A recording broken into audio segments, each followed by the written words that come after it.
Le 8 mars dernier, la municipalité lançait officiellement sa première politique de parité.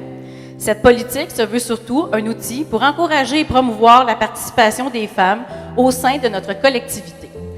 Parmi les actions proposées, il y avait la création d'un nouveau prix. Ce prix, que l'on souhaite remettre annuellement à une femme d'exception, est une reconnaissance du conseil municipal pour une femme de cœur qui a su rayonner dans notre milieu. La personne gagnante est choisie par le comité de parité de la municipalité. C'est aujourd'hui que ce prix sera remis pour la première fois. Le trophée a été conçu et réalisé par une artiste de Saint-Jacques, Madame Rolande Gagnon, des ateliers Rosie. Fait de fer et de verre, il représente bien ce que nous voulons ici souligner, des femmes de cœur. Mais si nous voulons honorer la mémoire des femmes d'aujourd'hui, nous ne voulions pas passer sous silence l'existence des femmes d'autrefois qui ont su faire preuve d'audace, de courage et de passion. C'est pourquoi nous avons choisi de nommer ce prix le prix Aurore Racette. Alors, pour les gens qui ne la connaissent pas, Aurore est née à Saint-Jacques-de-Montcalm le 15 novembre 1905, décédée en 2002 à l'âge de 97 ans.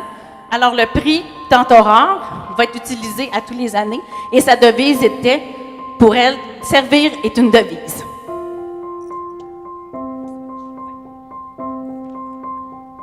Maintenant, je suis très heureuse de vous présenter la première récipiendaire du prix Aurore Racette. Je vais l'inviter à venir me rejoindre en avant. C'est Madame Lucienne Bolduc.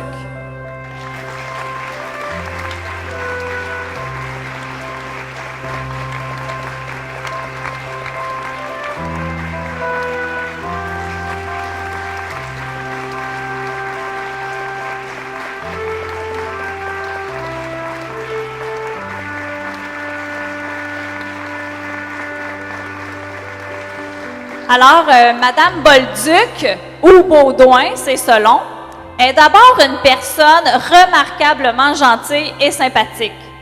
Elle a réalisé plusieurs exploits au cours de sa vie. Son premier exploit, et sans doute le plus impressionnant, c'est d'être mariée à son beau Henri depuis 61 ans. Wow! 61 ans! Et je sais qu'ils vont encore à la chasse ensemble en Abitibi. Il faut le faire. De ce mariage sont nés 3 enfants, 2 garçons et une fille. Un second exploit est d'avoir enseigné pendant 35 ans. Pour être enseignante moi-même, je vous assure que c'est un fait digne de mention. Sa carrière d'enseignante a débuté en 1948 dans l'école du Rang 7 dans le bas du village. C'est d'ailleurs à cet endroit qu'elle a enseigné à mon père. Pauvre elle.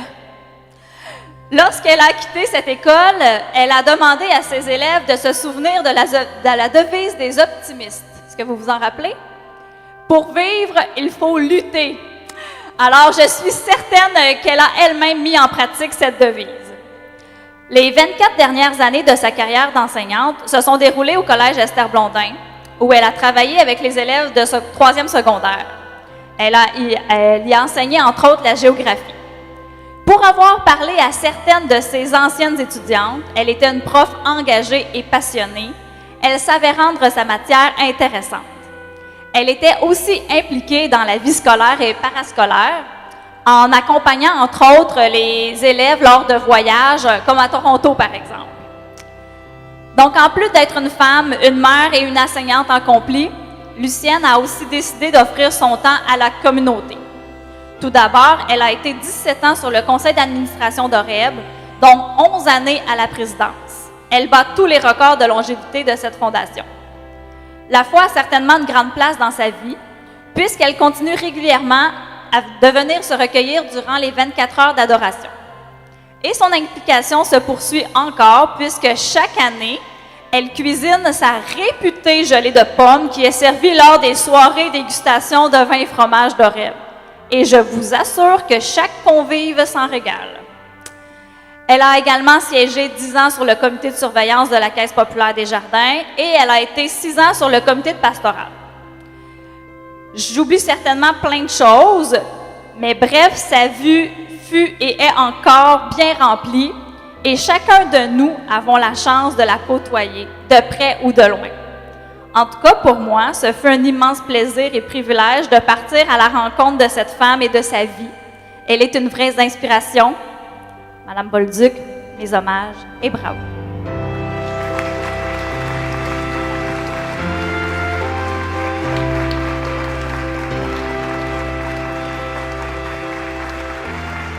Je remercie la municipalité et tous ceux qui font du bénévolat à notre façon, que monsieur le maire disait, c'est ça qui est important. Des fois, c'est pas grand-chose, mais ça fait tellement plaisir. Un téléphone, un bonjour, un geste d'amitié, eh bien, c'est apprécié. Alors, merci beaucoup à tout le monde. Et je tiens aussi la relève. Hein? La relève, c'est important. Et puis, je tiens à remercier mon conjoint. J'ai pas vécu 60 ans marié tout seul.